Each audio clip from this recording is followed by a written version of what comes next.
Hello management aspirants, this clip will take you through the issues and challenges surrounding Maharashtra CET examination and also give you the preparation strategy. So let's take a look at the contents there, what we have in store for you here. We'll start with an introduction, go on to the test pattern, take some sample questions from previous CETs and then look at the preparation strategy. Common Entrance Test Maharashtra CET or MH-MBA MMS-CET is a computer-based test for admission to the 2-year full-time postgraduate degree courses in MBA/MMS, which stands for Master of Management Studies, and PGDBM/PGDM in various universities in the state of Maharashtra. The test, in fact, serves as a gateway to some of the finest business schools like Jamnalal Bajaj Institute of Management Studies, popularly known as JBIMS, Mumbai. The test pattern. The CET, now conducted online, typically contains 200 MCQs, multiple choice questions, to be attempted in 2.5 hours, which is 150 minutes. All test questions carry equal marks and no negative marking is there. Lack of negative marking, in fact, has been traditionally a landmark part of CET examination, and this is where the overall number of attempts would go up. So one has to be very careful while attempting the number of questions, because you need to strike a balance between accuracy and speed. And just the fact that there is no negative marking should not make you guess wildly. The CET features a mix of the usual MBA test contents except GK, which is not there. When I say the usual MBA test contents, I'm talking about areas like quantitative, verbal and logical ability. The questions on different topics are jumbled up. So you will find the questions from a test area scattered randomly and not at one place. So unlike other tests where most of them are structured into discrete sections and have sectional cutoffs, this is one test where the sections are not there, so questions are randomly scattered. So if we have a question on verbal ability, it may be immediately followed by a question from quantitative aptitude. So this makes the whole thing very random. So students have to be constantly on their guard in terms of change management. Changing the mode from numerical to verbal and vice versa can take a lot of challenge for the student. So one has to be careful with respect to the change management issues which are there in the test. Let's take a look at 2015 CET Maharashtra paper. CET 2015 was conducted in 2 time slots, 10 to 12:30 and 2 to 4:30, and spanned over a 2-day window. The dates are given there, 14th and 15th of March 2015. The test comprised 200 questions from 3 broad sections: quantitative aptitude, verbal ability and reading comprehension, and logical and visual reasoning. So these were the 3 areas from which the questions were sourced. Each question was followed by 4 options instead of the conventional 5, which was the case in previous CETs. Let's take a look section-wise. Verbal ability and reading comprehension.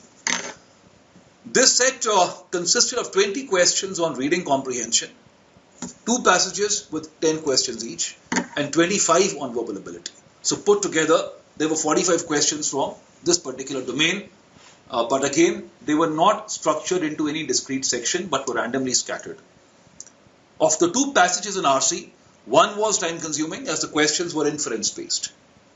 In the verbal ability part, there were 2 closed tests, of which one was a 6 blank closed passage and the other was a 7 blank closed passage. The difficulty level of closed tests was easy to moderate. The remaining questions were based on error spotting. An attempt of about 30 questions from this area would have been good enough. See, when we say that the number of attempts which were good enough were 30, it does not mean that the candidate has to count these attempts all across the paper while attempting. Since the questions are randomly scattered, so this is more of an analysis rather than a strategy for the test. So you have to approach the entire test as a set of 200 questions without any sectional approaches whatsoever. Quantitative aptitude. Of around 55 questions from this section, a large number of questions were from arithmetic, including time, speed and distance, time and work, percentage, etc.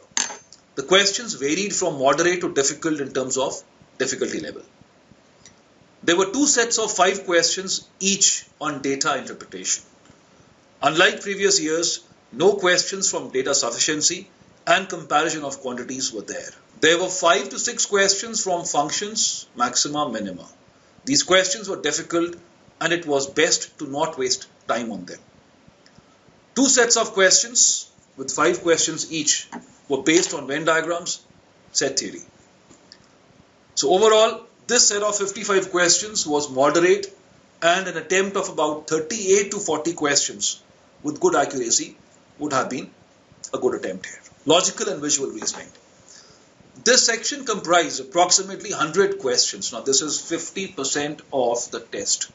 So 100 questions, of which about 20 questions were based on visual reasoning. So one could see that overall 10% of the questions in the test were on visual reasoning. And if you look at previous CETs also, the number of questions from this particular domain, visual reasoning, has been in the range of 20 to 30. There were 7 to 8 questions on series which were easy and could have been attempted in relatively less time. So these were good picks on that day. There were 4 questions on Venn diagrams and were of moderate difficulty level. Questions on statement conclusion, statement argument, statement assumption and implicit statement were also moderate in terms of difficulty level. There were 3 questions on analogy which were quite difficult. There was also a symbol-based set which had questions on directions and blood relation. The remaining questions were on anagrams, coding, decoding, odd one out, blood relations and directions, and were easy to moderate in terms of level of difficulty. An attempt of about 60 questions from this area would have been good enough in terms of an overall strategy. Overall, questions on series, Venn diagrams, arrangements, data interpretation and verbal ability were easy, and these were the areas where students could maximize their attempts. On the other hand, questions on quantitative aptitude and visual reasoning were more time consuming.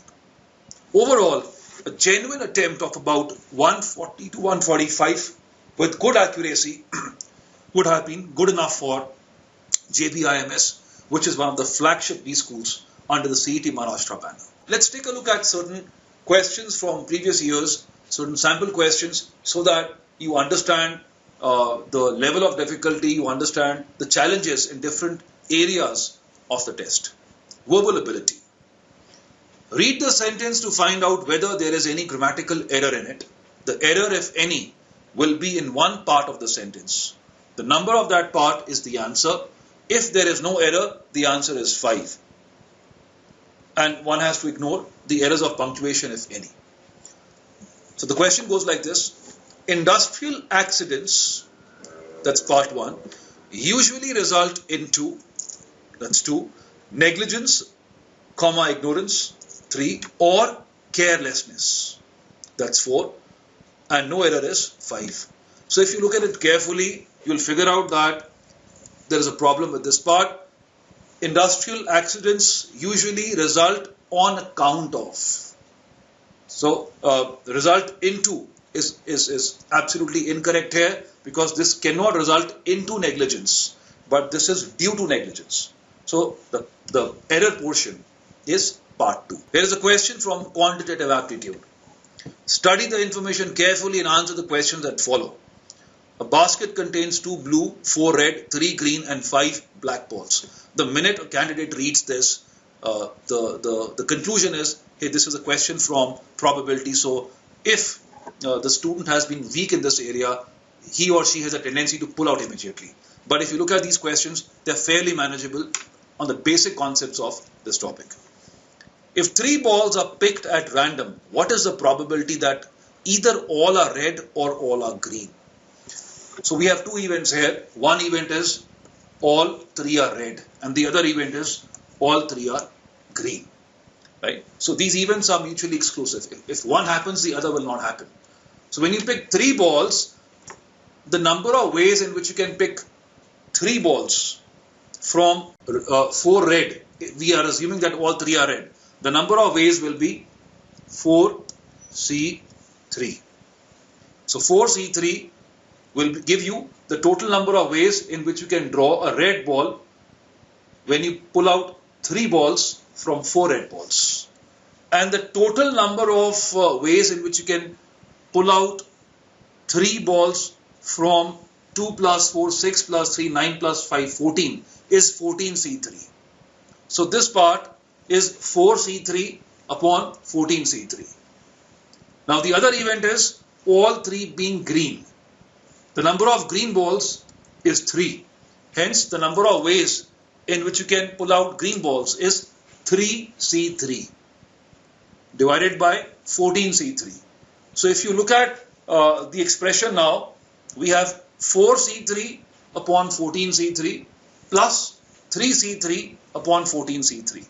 That gives you 4 upon 364 plus 1 upon 364, which makes it 5 by 364. So the answer is option number 3. The same information had one more question. If 2 balls are picked at random, what is the probability that none is red? So probability of none being red is 1 minus probability of both being red. Number of red balls is 4. So the number of ways in which you can pick these 2 balls out of 4 is 4C2. And the total number of ways in which you can draw 2 balls from 14 is 14C2. So the probability of the balls being red is 4C2 upon 14C2. 4C2 is 6 and 14C2 is 91. So that makes it 6 by 91. Now the probability of the balls not being red is 1 minus this, which is 1 minus 6 upon 91, which makes it 85 by 91. And this option is not there. Hence the answer is none of these. The correct answer would have been 85 upon 91. Logical and visual reasoning. Now the first question is on logical reasoning.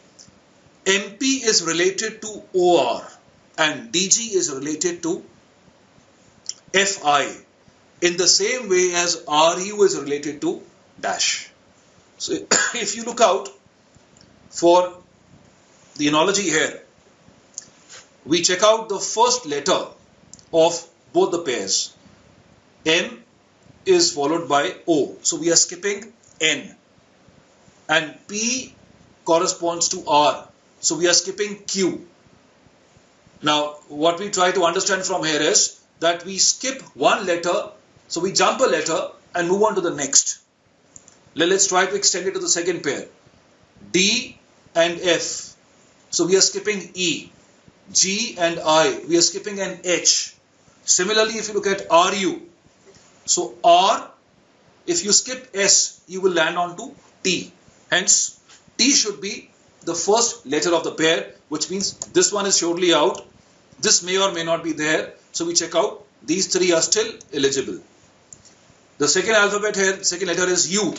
So when you skip U, you reach at W. So U, V, W. V we skip and W should therefore be the second letter.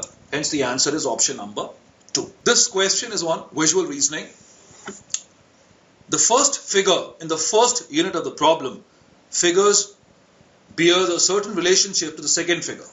Similarly, one of the figures in the answer figures bears the same relationship to the second figure in the second unit of the problem figures. You are therefore to locate the figure which would fit in the question mark.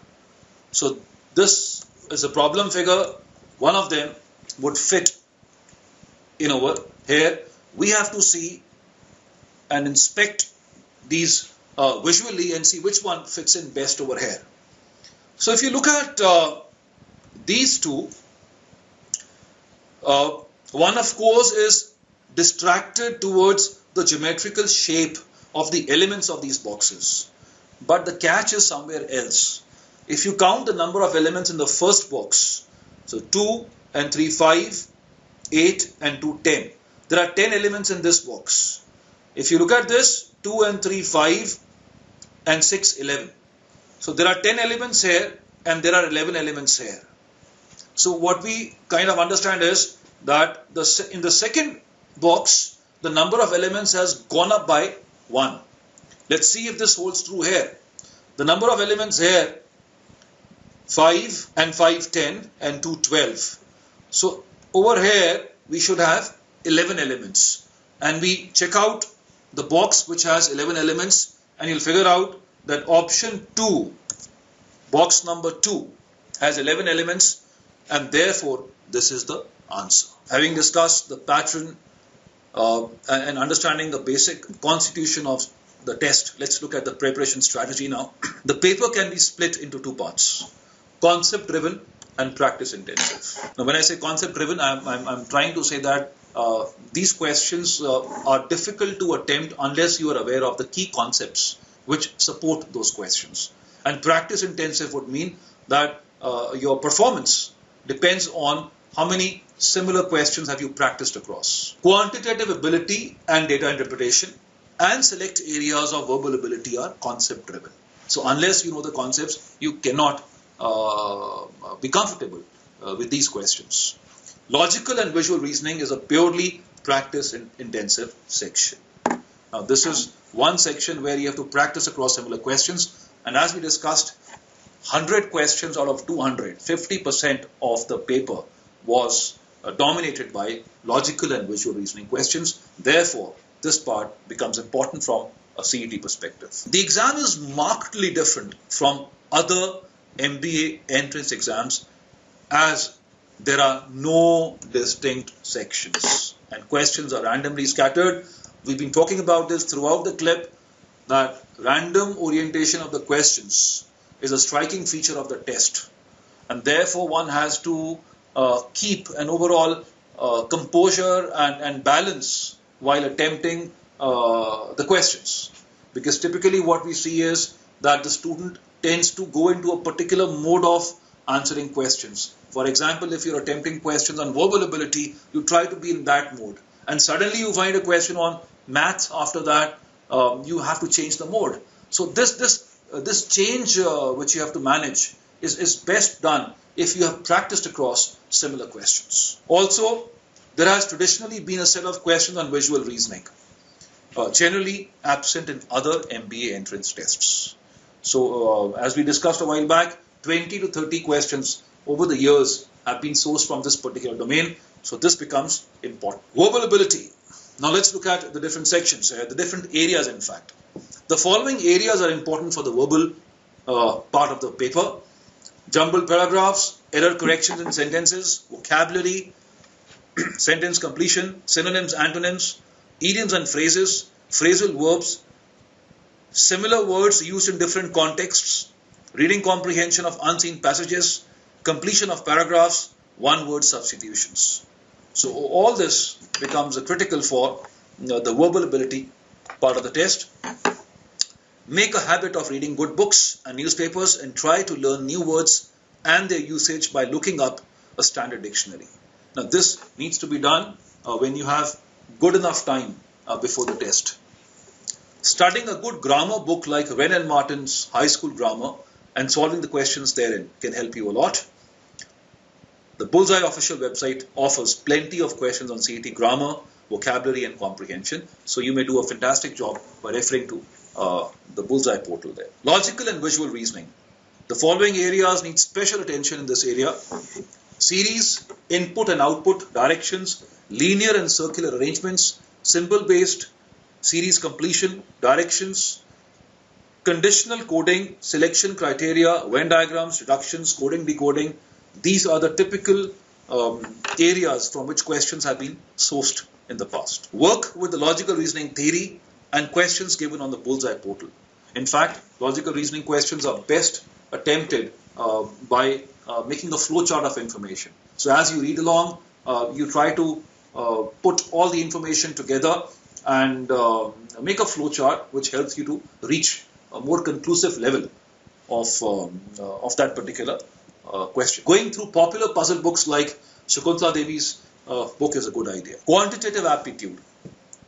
Here we look at the following areas: numbers, ratio, proportion, percentage, simple and compound interest, time and distance, height and distance, indices and surds, geometry, mensuration, logarithms, permutation, combination, probability, time work, profit loss, data interpretation with particular emphasis on graphs, charts and tables. Revisit the basics from NCERT maths books, class 9th and 10th, and solve the practice questions.